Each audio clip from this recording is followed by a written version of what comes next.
গাসাকিল লাইল ওয়া কুরআনাল ফাজর ইন্না কুরআনাল ফাজরি কানা মাশহুদা। পড়ুন আল্লাহু আকবার। আর আওয়াজ দিয়ে বলেন আল্লাহু আকবার। আমি আয়াতের শুরু থেকে বলতে গেলে আবার অনেক সময় যাবে। আমি সব কথা বলতেছি না এই কারণে, শুধু যেটুকু দরকার। আল্লাহ বলতেছেন ইন্না কুরআনাল ফাজরি, নিশ্চয়ই ফজরের নামাজের কোরআন তেলাওয়াত, নিশ্চয়ই ফজরের নামাজের কোরআন তেলাওয়াত, ফজরের নামাজের কোরআন তেলাওয়াত কানা মাশহুদা। আল্লাহ বলতেছেন এটা হলো সমাবেশ ঘটবার একটা সময়। কি ঘটবার সময়? সমাবেশ। সমাবেশ বোঝো? জামায়াত ঘটবার একটা সময়। কিসের জামায়াত? এই সমাবেশ বা জামায়াতের ব্যাখ্যায় তাফসীরকারকরা অনেকগুলো অ্যানসার করেছেন। এক নম্বরে বলেছেন আল্লাহর দুই দল ফেরেশতা আছে যারা মানুষের আমলগুলোকে ভিডিও রেকর্ড করে। তারা তামাম পৃথিবী ঘুরে বেড়ায়। সুবহানাল্লাহ। ও বাগুয়াডাঙ্গায় থাকলে তারা আমার নারায়ণপুরেও আছে, আমার নারায়ণপুরে যদি থাকে তারা হুগলিতেও আছে, হুগলিতে থাকলে তারা হাওড়া জেলায়ও থাকে। বুঝলেন? তাদের কাজ কি? আমল রেকর্ড করা, আমল রেকর্ড। আর আমি খুলে দেখাতে পারতাম, খুলতে আবার সময় লেগে যাবে। হ্যাঁ, তো এই আমল রেকর্ডকারী ফেরেশতা যারা, দুই টাইমে এরা পৃথিবীতে আছে। এদের দুটো টিম আছে। কয়টা টিম? দুইটা। জোর জোর বলেন। দুইটা। একটা টিম ফজরের সময় আছে, শুনছেন নাকি? আর একটা টিম আসরের সময় আছে। একটা আসরের সময় যারা আসে ওদের ডিউটি ফজর পর্যন্ত, ওদের ডিউটি ফজর পর্যন্ত। তাহলে আসরের সময় কতদিন যারা এসেছিল ওরা ডিউটিতে আছে, পরের টিম না আসা পর্যন্ত এরা যাবে না। আপনারা বর্ডারে তো কখনো ঘোরেননি, বুঝেছেন? বর্ডারে গেছেন? 8 ঘন্টা করে বিএসএফ এর ডিউটি। যে টিম ডিউটি করছে ওদের সময় মনে করেন রাত 8টায় শেষ, পরের টিম না আসা পর্যন্ত এরা যাবে। নইলে বর্ডার তো খালি হবে। ওটা সিস্টেম। আসরের সময় যে আসর পর্যন্ত যে টিম কাজ করছে, দ্বিতীয় টিম যতক্ষণ না আসবে ততক্ষণ পর্যন্ত এরা কাজ করে যাবে।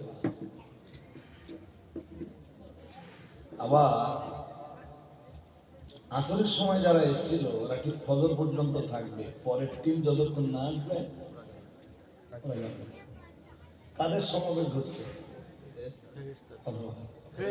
ওইটাই কোরআনে আল্লাহ বলতেছেন ইন্না কুরআনাল ফাজরি কানা মাশহুদা। আল্লাহ জানিয়েছেন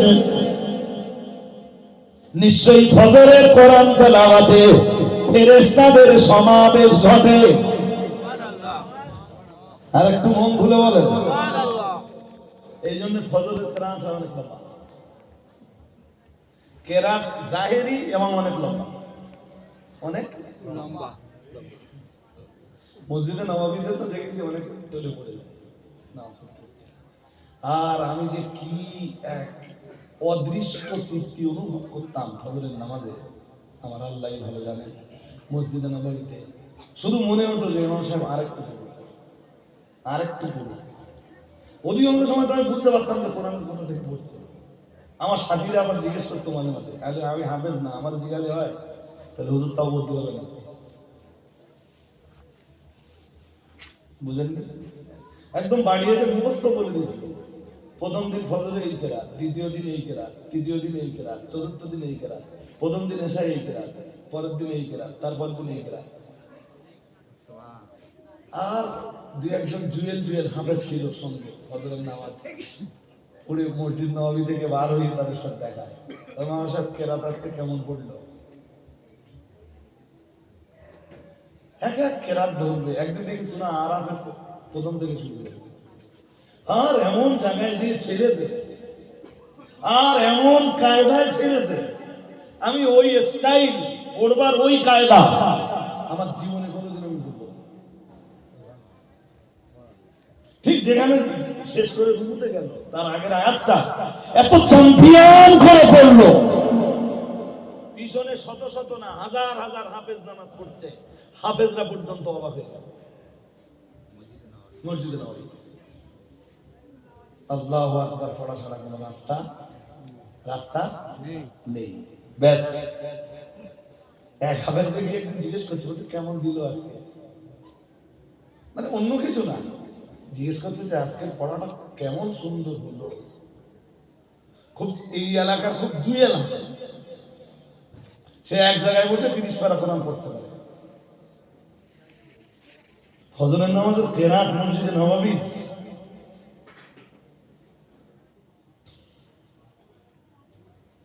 ফজরের কোরআন তেলাওয়াতে ফেরেশতাদের সমাবেশ ঘটে। রাসূল ফজরের নামাজের কেরাত এত লম্বা করতেন কেন?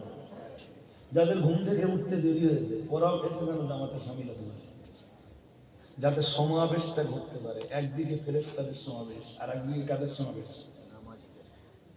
নামাজীদের সমাবেশ। সুবহানাল্লাহ, সুবহানাল্লাহ। আরেকটু মন খুলে বলো সুবহানাল্লাহ। আল্লাহু আকবার, আল্লাহু আকবার। আল্লাহু আকবারের আওয়াজ তোলা ছাড়া কোনো রাস্তা নেই ভাই, কোনো ওয়ে নেই, সেকেন্ড কোনো ওয়ে নেই। এই ফেরেশতারা একদল এলো আর একদল চলে যাচ্ছে, খুব মন দিয়ে শুনুন। তো যারা চলে যায় যেসব ফেরেশতারা, আল্লাহ জিজ্ঞাসা, বুখারী শরীফের হাদিসে আসছে, কাইফা তারাকতুম ইবাদি, ও আমার ফেরেশতারা আমার বান্দাদেরকে কোন অবস্থায় রেখে এলে? তোমরা যখন চলে আসতে